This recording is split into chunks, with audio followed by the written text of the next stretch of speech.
praticienne sur Grenoble et j'ai autour de moi trois. Je vais vous faire arrêter plein de fois. Maintenant, c'est parti. Bonjour, bienvenue au café Hypnose d'Hypnose Factory. Moi, c'est Marianne Tournon, je suis hypnopraticienne à Grenoble et j'ai autour de moi 3 autres hypnos que je vais vous présenter dans un instant et on va vous donner des éclairages sur une super thématique qu'on a retenue pour vous, qui est induction formelle ou non. Les 3 personnes accrochées à leur micro rien que pour vous sont Marcella Maftoul, hypnologue sur Grenoble et ailleurs, Jean-Yves Moussy dans autour de Grenoble aussi. Bonsoir. Et ben, bonsoir. Et on a Lucas Bondu qui nous accompagne également. Bonsoir. Alors, ce soir, je lance vraiment la question à vous 3 et j'attends que vous me répondiez, induction formelle ou non. C'est quoi la différence pour vous entre induction formelle et non formelle? En fait, c'était une thématique qu'on voulait vraiment aborder parce que souvent, on s'est rendu compte qu'en cabinet, il y a un grand écart entre ce qu'on nous apprend en formation, les inductions dites formelles, c'est-à-dire celles qu'on va lire dans les livres, celles qu'on va voir dans les spectacles classiques, celles qu'on va apprendre en école de formation. Et puis, il y a une différence avec ce qui se passe en cabinet. Parce qu'aujourd'hui, ce soir, on va parler de thérapie, on va parler de pratique hypnotique en cabinet. Et c'est vrai qu'il y a vraiment un grand écart entre le moment où on a la personne qui arrive, qui nous raconte un petit peu son histoire, on commence à penser aux stratégies, aux protocoles qu'on peut utiliser, à la façon dont on va pouvoir accompagner cette personne-là, puis le moment où on doit réaliser cette induction-là. Et dans notre pratique, avec Jean-Yves, avec Marcella, on s'est rendu compte que souvent on avait tendance à glisser ce moment-là. C'est-à-dire que l'induction était de moins en moins formelle, et sans qu'elle aille vers une simple conversation ou de l'hypnose conversationnelle, c'était quelque chose qui, parfois, au tout début de ma pratique, moi, me bloquait, me frustrait énormément parce que je disais, OK, bon, là, je sais ce que je vais faire, j'arrête la discussion, maintenant, on va faire l'hypnose. Pouf, je faisais mon petit rituel d'hypnose où la personne se retrouvait en transe avec une main levée, etc. Et puis ensuite, je faisais mon protocole. Et en fait, je me suis rendu compte que quand je suis avec la personne, l'état d'hypnose apparaît presque spontanément d'elle. C'est pour ça qu'on voulait explorer cette thématique-là. Donc pour moi, l'hypnose formelle, c'est une hypnose qui va être structurée, c'est une induction qui va être détaillée par étapes. Et une hypnose plutôt informelle, une induction informelle, ça sera ce qui part spontanément des phénomènes hypnotiques de la personne. Et quand je parle de phénomènes hypnotiques, ça peut être une émotion, ça peut être une sensation, ça peut être un tic, ça peut être un réflexe qu'elle a. Et quand on va utiliser, qu'on va le ratifier, pouf, ça va devenir quelque chose qui va être plus fluide, qui peut quand même se structurer avec des étapes, avec des phénomènes hypnotiques, avec des suggestions, avec une structure de suggestion. Mais c'est quelque chose qui va arriver spontanément dans ce que la personne amène et non dans le cadre que moi je lui propose. Ce qui est intéressant à voir, c'est que dans une induction, on va avoir vraiment des éléments qui vont être communs en fait.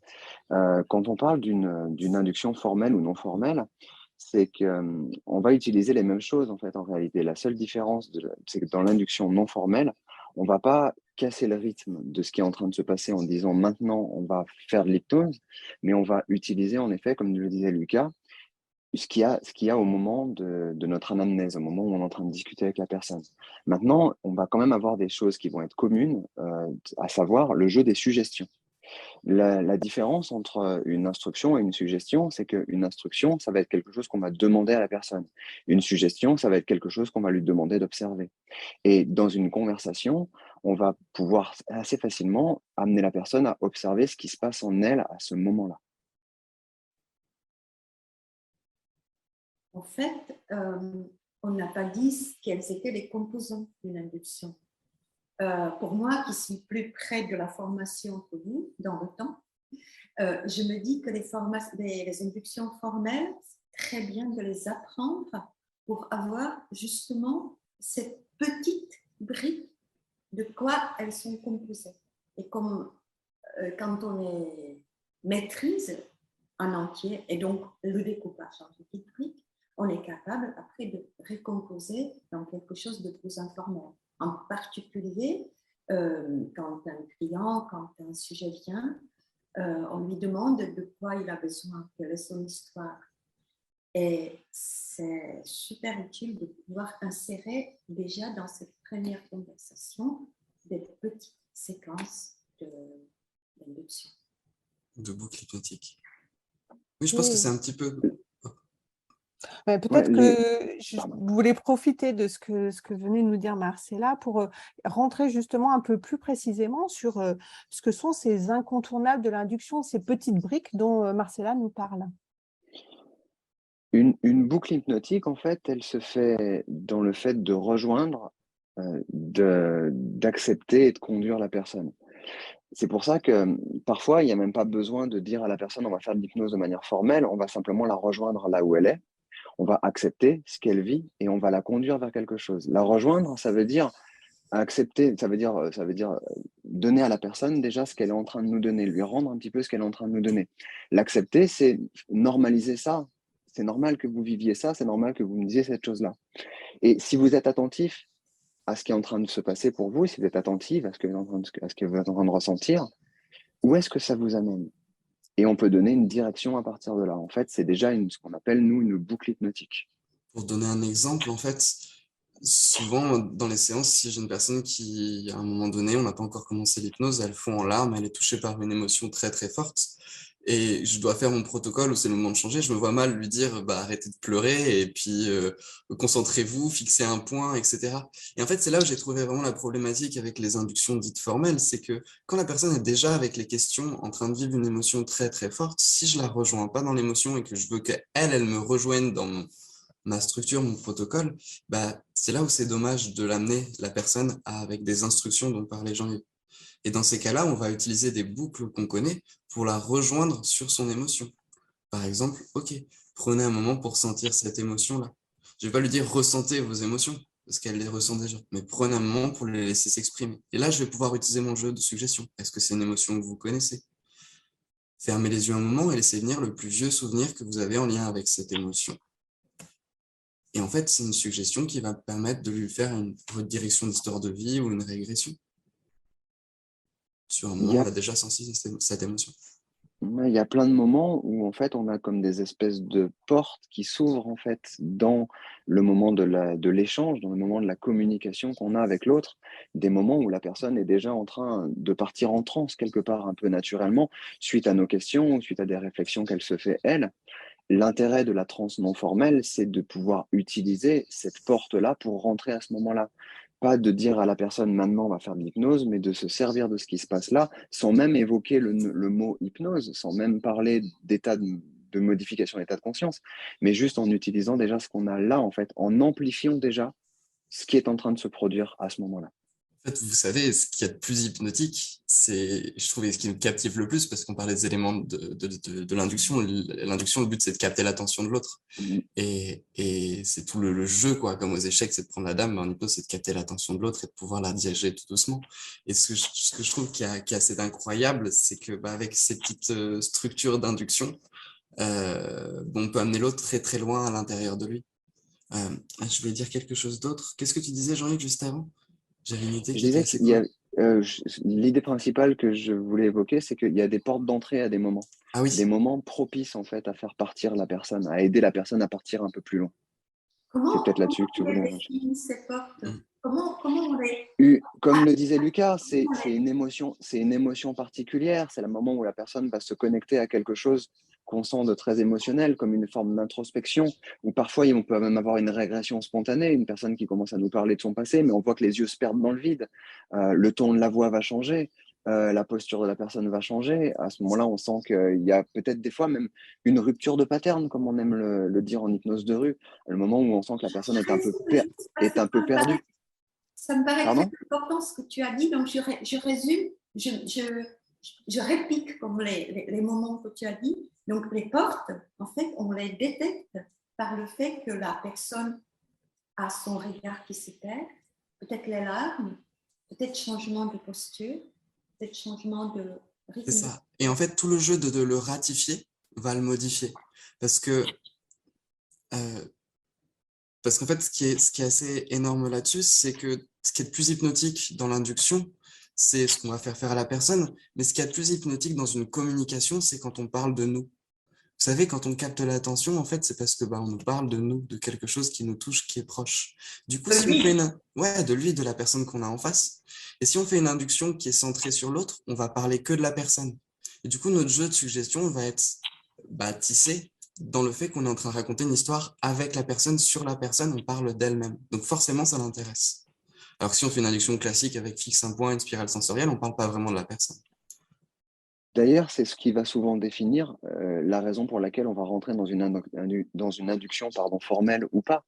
C'est que si la personne arrive à se connecter assez facilement à quelque chose qui va la transporter, on n'aura pas besoin de casser le rythme qui est en train de se passer pour créer une induction formelle. On utilisera une induction formelle à partir du moment où, enfin en tout cas c'est ma façon de travailler, j'utiliserai une induction formelle à partir du moment où la personne me répond des réponses très très mentales et qu'elle va se reconnecter à ce mental très souvent. On va avoir des personnes qui vont, elles, assez facilement partir dans de la métaphore, de l'onirique, des connexions au corps, des émotions, et d'autres personnes qui vont essayer de comprendre tout ça. Pour moi, l'induction formelle, elle a utilisé plus avec les personnes qui vont être plus dans le mental, de manière à pouvoir les aider à décrocher de ce qui est en train de se passer pour les amener d'abord dans un état de transe et ensuite d'aborder leurs problématiques dans cet état de transe-là. C'est super important ce que dit Jean-Yves, parce que je pense que moi, c'est ce qui me régale autant dans les séances d'hypnose, c'est de me dire, en fait, j'ai la chance de pouvoir parler avec une personne qui va se confier, qui va libérer une partie d'elle-même qu'elle a peut-être même jamais montrée à sa famille ou à d'autres personnes. Je vais pouvoir lui donner l'occasion de se reconnecter à ses émotions. Et du coup, moi, je sais que je suis obligé d'être vrai, je suis obligé d'être moi, je suis obligé d'être à 100% avec l'autre, que je vais penser à rien d'autre que cette personne-là pour ce moment-là. Vous savez, ça fait les discussions un petit peu avec des bons amis ou avec des amoureux, quand ils se rencontrent les premières fois, le temps passe différemment. Si moi je sais que je n'ai pas d'horloge, je fais des distorsions du temps à chaque fois, je rentre avec la personne et on parle d'elle-même et c'est ça qui est hypnotique, c'est cette communication. Si ce lien-là, cette communication, elle se crée pas parce que la personne, elle est sur la défensive, qu'on n'arrive pas à créer ce contact-là ou qu'elle a besoin de temps, parce que les gens ont aussi besoin de temps, mais avec pas mal de techniques hypnotiques et de synchro, on arrive très vite à se connecter à des choses très fortes de la personne.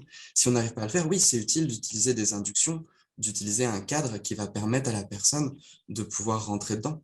Et des fois, pour certaines personnes, c'est plus agréable d'avoir quelque chose de très formel, très structuré, avec des étapes. C'est quelle liberté on a pour s'adapter à l'autre. Mhm. Si je reprends, finalement, ce que vous avez dit, c'est qu'au départ, il n'y a pas tant de distinction entre induction formelle et informelle pour emmener quelqu'un en transe. Mais finalement, les ingrédients sont à peu près les mêmes. C'est rejoindre, c'est accepter, c'est normaliser, c'est attraper à chaque fois les portes d'entrée qui sont plutôt émotionnelles, corporelles. Mais à un moment, peut-être qu'on a besoin de plus de structure. Et si j'entends bien, c'est plutôt lié à finalement un certain type de personnes qui elles, ont besoin de plus de structure, besoin peut-être d'être plus rassurées ou d'être plus cadrées pour mieux accrocher leur mental, ou faire décrocher leur mental pour qu'elles puissent rentrer en transe. Ok. J'avais une question un petit peu... Ou parfois à nous-mêmes aussi. Ou parfois à nous-mêmes. Si je rate régulièrement des coches, des moments où j'aurais pu partir sur une induction et je ne l'ai pas fait. Et du coup, je vais me raccrocher sur une induction formelle à ce moment-là parce que je suis passé à côté de l'émotion, je suis passé à côté du moment où je pouvais amener la personne à ce moment-là et je vais être obligé, malheureusement, parce que j'ai raté ça, d'amener un cadre où on va partir ensemble. On va essayer de retrouver ensemble ce qu'il y avait à ce moment-là, en fait. Je pense que c'est comme quand on apprend une danse, on est obligé d'apprendre des pas de base.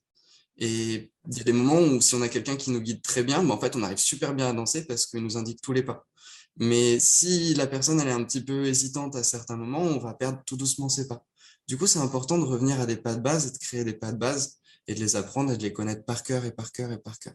Et je pense que les inductions, on doit en faire des centaines, on doit en rater plein des formels pour pouvoir trouver sa façon de les faire. Parce que, vous savez, l'induction, c'est vraiment un jeu d'acteur. Même si on connaît notre texte à la perfection, si on le joue pas, si on se l'approprie pas, ça n'a aucune place à l'intérieur de l'autre. C'est vraiment le fake it until you make it.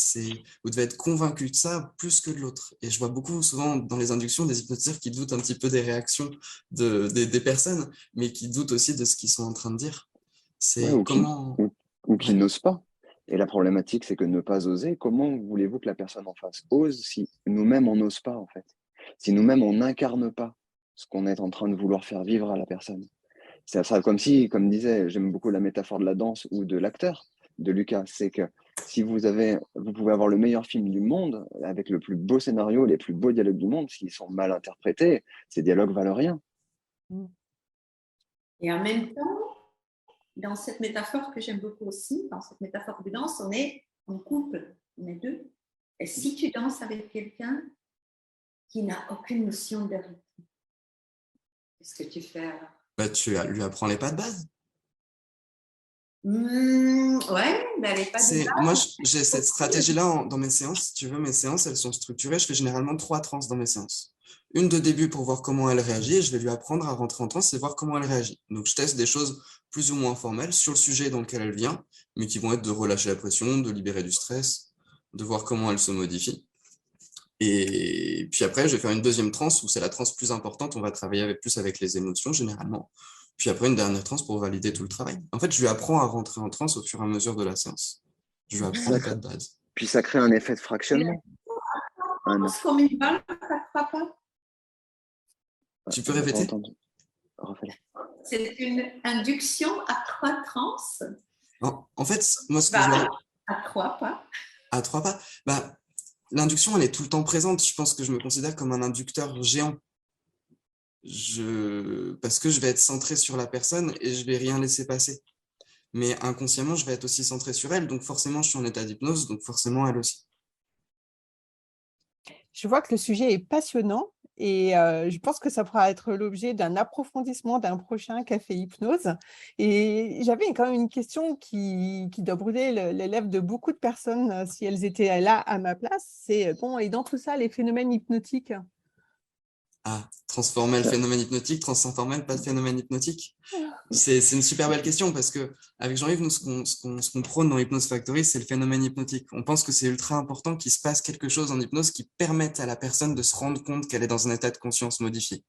Et il n'y a pas mieux qu'un phénomène hypnotique, une impossibilité de soulever ses paupières pendant un moment donné, que la tête qui penche toute seule, qu'une main qui se lève, qu'un doigt qui bouge toute seule, qu'une sensation ou qu'une émotion qui se débloque, qu'elle ait accès à une imagination, qu'elle se retrouve dans un autre lieu.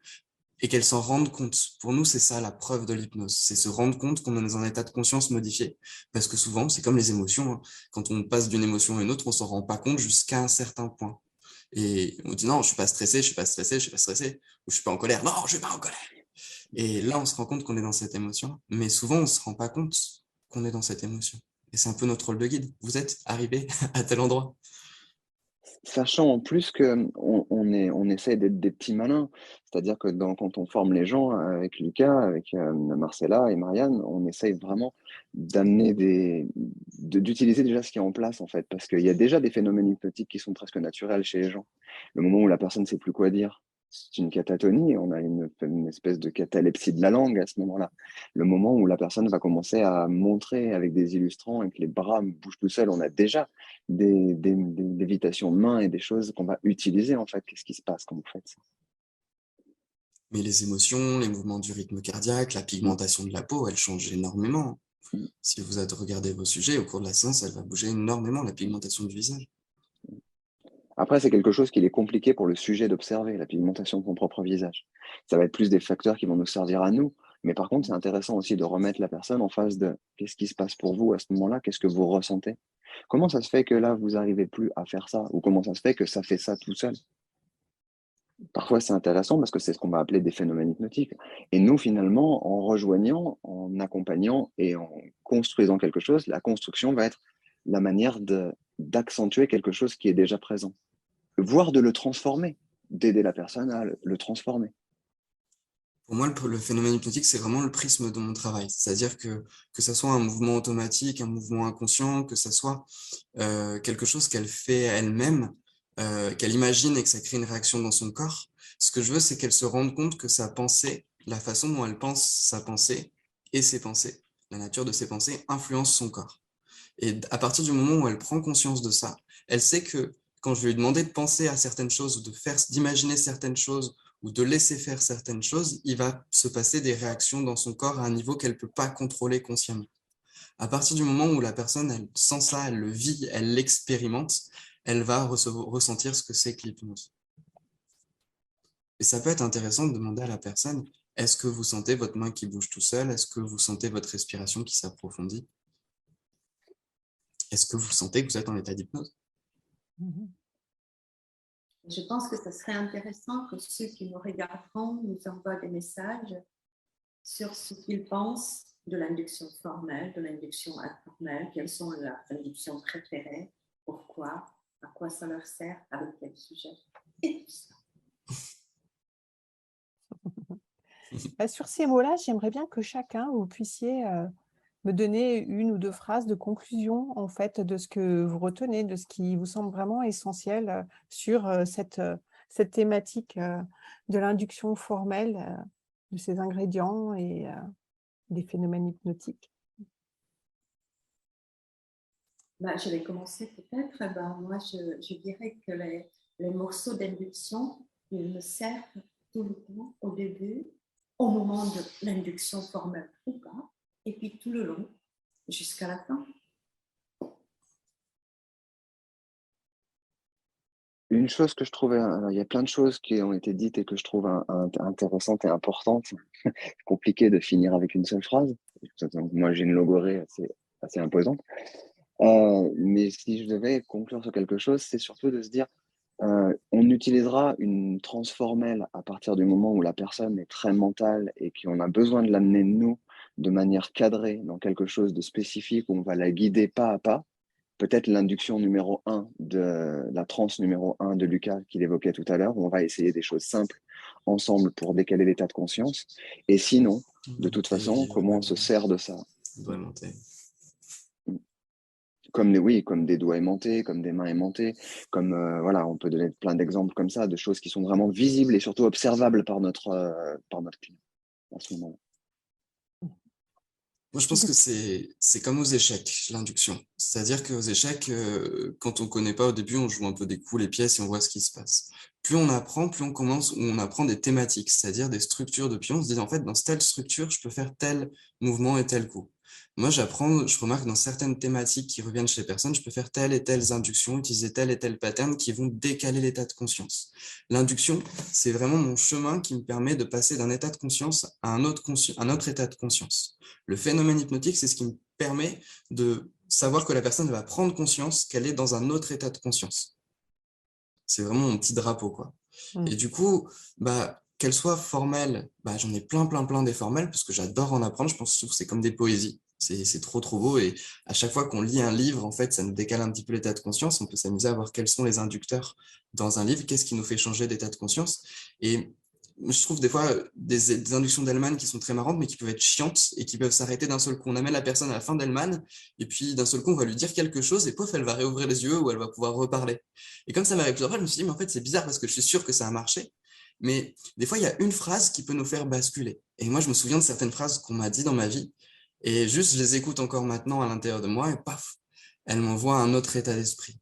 Du coup, je pense que c'est important de savoir qu'un mot, une phrase, une attention, une façon de regarder l'autre peut aussi être un inducteur très puissant. Et ce qui marche dans l'induction et dans l'hypnose, c'est que la personne, elle vient pour se faire influencer. C'est super bizarre comme contexte et comme rapport. Je viens pour que la personne, elle m'influence en face. Et tout le jeu de l'hypnotiseur, c'est quel cadre on peut mettre pour que la personne, elle se sente OK au plus de niveaux possible pour pouvoir être accompagnée, pour se permettre à elle-même de s'auto-influencer et de nous utiliser pour pouvoir se retrouver dans cet état-là où elle peut changer ce qu'elle n'arrive pas à changer consciemment. Merci beaucoup à vous trois et à toi, Lucas, avec ces derniers mots qui est une belle annonce d'un de nos prochains cafés hypno. Au plaisir de vous retrouver tous. À bientôt. À très bientôt. À bientôt.